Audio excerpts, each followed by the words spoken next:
Hello everyone, কেমন আছো সবাই? আশা করি সবাই খুব ভালো আছো। আমিও খুব ভালো আছি আর চলে এসেছি একদম নতুন একটা ব্লগ নিয়ে। তো আজকের ব্লগটা কিন্তু বেশ অনেকদিন পরেই এলো, লং ব্লগ। মাঝখানে আবার গ্যাপ হয়ে গেছিল।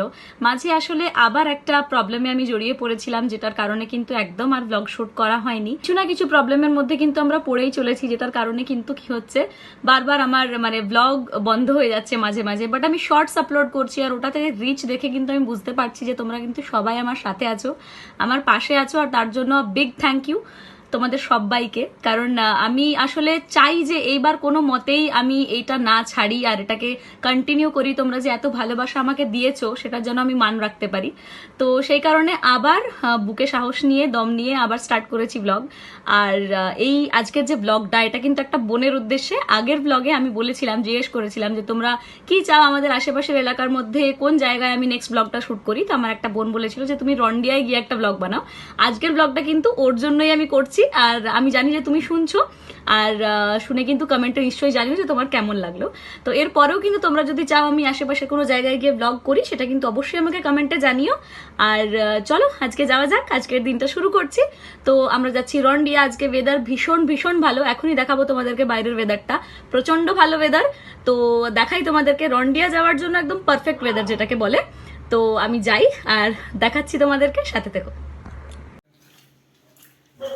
4টে বাজতে না বাজতেই কিন্তু রেডি হয়ে আমরা বাড়ির থেকে বেরোচ্ছি। আর ওই দেখো চকো কিন্তু আমার পিছা করছে। যখনই বাড়ির থেকে বেরোই ওরা দুজনেই কিন্তু চলে আসে দেখার জন্য যে আমরা কোথায় যাচ্ছি। তো আমরা যাচ্ছিলাম বাইকে, আমার বর বাইক বার করলো আর আমরা বেরিয়ে পড়লাম রাস্তায়। তোমাদেরকে জাস্ট দেখাই, অবশ্যই ভিডিওটা দেখে বুঝতে পারবে না, বাট ওয়েদারটা যে কি ভালো আর কি সুন্দর রয়েছে সেটা জাস্ট বলে বোঝাতে পারবো না।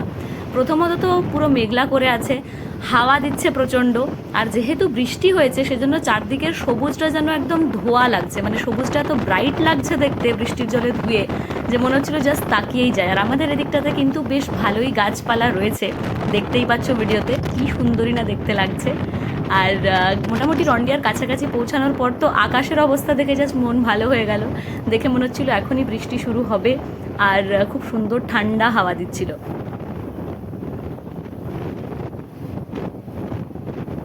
আমাদের এই সাইডটাতে অনেক ধান ক্ষেত রয়েছে, সেই কারণে কিন্তু আরও বেশি প্রাকৃতিক সৌন্দর্যটা বেশি করে চোখে পড়ে। আর সেই কারণে আমার কিন্তু খুব ভালো লাগে এই এরিয়াটাতে আসতে, এই জায়গাটাতে আসতে। সবসময় কাজের চাপে আসা হয়ে ওঠে না, বাট আজকের ওয়েদারটা দেখে কিন্তু আমরা নিজেদেরকে মোটেই আটকে রাখতে পারিনি আর বেরিয়ে পড়েছিলাম। আর এইখানে এসে তো আরও ভালো লাগছিল, কারণ এখানে জলটা যেই চোখের সামনে দেখতে পাচ্ছি না, মনটা জাস্ট ভালো হয়ে গেছিলো। মনে হচ্ছিল যে বাস দাঁড়িয়ে যাই এখানেই আর একটু জলে পা চুবিয়ে বসে যাই। বাট এটা আমরা এখনো পৌঁছাইনি, এটা জাস্ট রাস্তায় আমরা যাচ্ছি। পৌঁছে তোমাদেরকে দেখাচ্ছি যে ওই জায়গাটা কিরকম লাগছে। তো ফাইনালি রন্ডিয়া আমরা পৌঁছে গেলাম।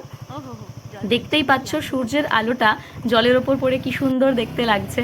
তখনও কিন্তু সূর্য ডোবেনি, বাট এতটাই মনোরম ওয়েদার ছিল যে একটুও গরম লাগছিল না আমাদের। ব্লগে আমি বলেছিলাম যে তোমরা বলো নেক্সট জল কিন্তু বেশ ভালো পরিমাণেই আজকে ছেড়েছিল, যে কারণে কিন্তু নর্মালি এইখানটাতে হাঁটা যায়। এই যে জায়গাটা দেখাচ্ছি না, এখানটা কিন্তু অন্য সময় হেঁটে পেরোনো যায়। এতটা জল থাকে না সব সময়, যখন জল ছাড়ে তখন কিন্তু হেঁটে পেরোনো যায় না, যেটা এখন হয়েছে। এখন তো ব্লগসগুলো দেখা যাচ্ছে, পরে এগুলোও আর একটু পরে দেখা যাবে না, তোমাদেরকে দেখাবো। তো দেখতে পাচ্ছ ওয়েদারটা চারদিকে কি সুন্দর, আর গাছগুলো জাস্ট হাওয়ায় দুলছে। মনটা খুব খুব ভালো হয়ে যাচ্ছিল। আমার মনে হচ্ছিল বাস এখানেই এভাবেই থেকে যাই, আর ওয়েদারটা যেন চেঞ্জ না হয়। এত দিন এত গরম সহ্য করার পর এত সুন্দর একটা ওয়েদার কিন্তু মনটাকে জুড়িয়ে দিচ্ছিল জাস্ট।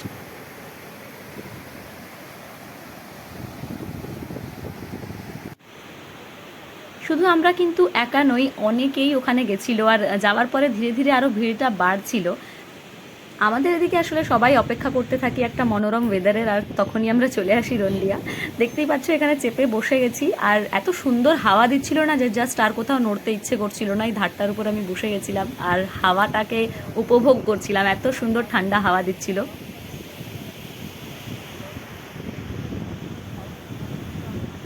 এই যে আমার ব্যস্ত বর, সদা ব্যস্ত, সবসময় যেখানেই যায় সবসময় কানে ফোন লাগানো থাকে। কি আর করবে বেচারা, ব্যবসার জন্য এরকম একটু আধটু করতে হয়। তাও এত ব্যস্ততার মাঝেও আমাকে ঘুরতে নিয়ে যায় এদিক ওদিক, সেটাই অনেক বড় কথা।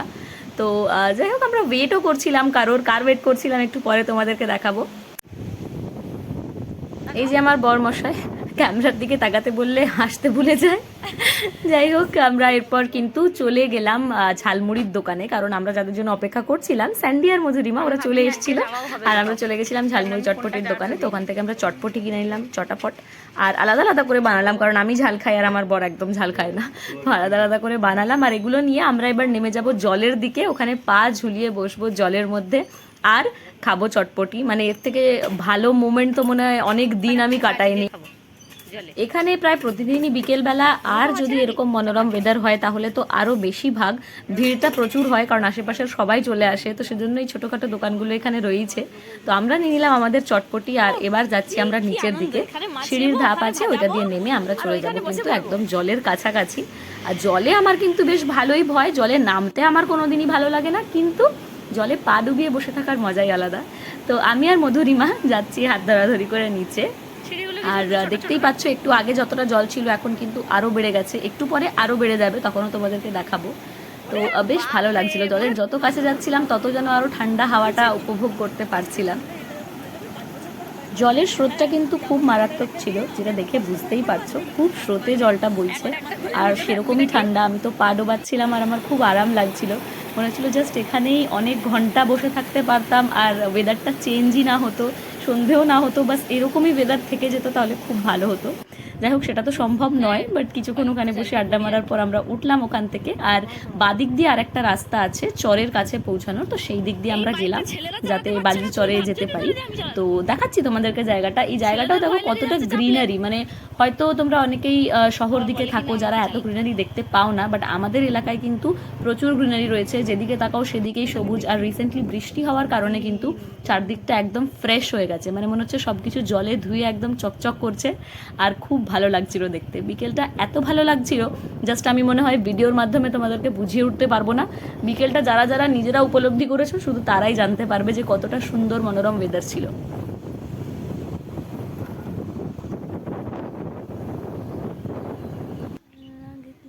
পৌঁছে গেছি আমরা বালির চরে, আর এখান থেকে কিন্তু জলটা বেশ কাছে, যদিও এখান থেকে আমি জলে নামিনি, বাট বালির চরে হাঁটতেও কিন্তু বেশ ভালো লাগে।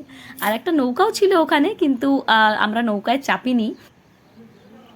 ওখানে গিয়ে আবার চেনা পরিচিত অনেক লোকের সঙ্গে দেখাও হয়ে যাচ্ছিল, কারণ ওই যে বললাম আমাদের এখানে কিন্তু এই জায়গাটা সবারই খুব পছন্দের জায়গা। তো এত মনোরম একটা ওয়েদারে সবাই কিন্তু ওখানে প্রায় পৌঁছে গেছিলো, তাই চেনা জানা লোকজনের সঙ্গে দেখাও হয়ে যাচ্ছিল। তো অনেকটা সন্ধ্যের কাছাকাছি পৌঁছে গেছে টাইমটা, ওই জন্য শেষবারের মতন জায়গাটাকে চোখ দিয়ে উপভোগ করে নেওয়ার জন্য চারদিকে জাস্ট হাঁ করে তাকিয়েছিলাম। আর আকাশটাও ভীষণ সুন্দর লাগছে দেখতে, দেখতেই পাচ্ছ। ভিডিওতে আমার ক্যামেরা কোয়ালিটি অতটা ভালো না, তাই হয়তো তোমাদেরকে বলে বোঝাতে পারবো না যে চোখে দেখতে কতটা ভালো লাগছিল জিনিসটা। আর সূর্যটা একদম লাল হয়ে গেছিলো, মানে তখন অলমোস্ট 5:30-6টা বেজে গেছে, বাট সূর্য অস্ত যায়নি, আর একদম লাল সূর্যটা দেখা যাচ্ছিল, ভীষণ ভীষণ সুন্দর লাগছিল। আমার ক্যামেরা কোয়ালিটিটা যদি আর একটু ভালো হতো তাহলে মেবি তোমরা আরেকটু বেটারভাবে বুঝতে পারতে, বাট আমি দুঃখিত যে সেটা নয়। কিন্তু বিশ্বাস করো, চোখে দেখে এত ভালো লাগছিল না, মনে হচ্ছিল যেন ওখানেই থেকে যাই। তো তারপর আমরা ওখান থেকে বেরিয়ে গেলাম, কারণ সন্ধে হতে যাচ্ছিল। তো আমরা ওখান থেকে চলে এলাম রেলপাড় ফরেন মোমোজ, আমার একটা দাদা আছে তার দোকান এটা। তো এটা আগে ছিল কাকসা বাইপাসে, এখন চলে এসছে রেলপাড়ে। তো এখানে বেশ ভ্যারাইটির মোমো, চিকেন ললিপপ বগেরা সব পাওয়া যায়। তো আমরা ওখানে নিয়ে নিলাম প্যান ফ্রাইড মোমো, যেটা মোটামুটি ভালোই ছিল খেতে, খুব একটা খারাপও ছিল না, বাট আরও বেটার করা যেতে পারে। যাই হোক, ওখান থেকে চলে গেলাম নাগে, আর নাগে এই সুন্দর সন্ধ্যাটা এন্ড করলাম একটা আইসক্রিম দিয়ে। তো আজকের ব্লগটা এখানেই শেষ হচ্ছে, কেমন লাগলো নিশ্চয়ই জানিও। টাটা।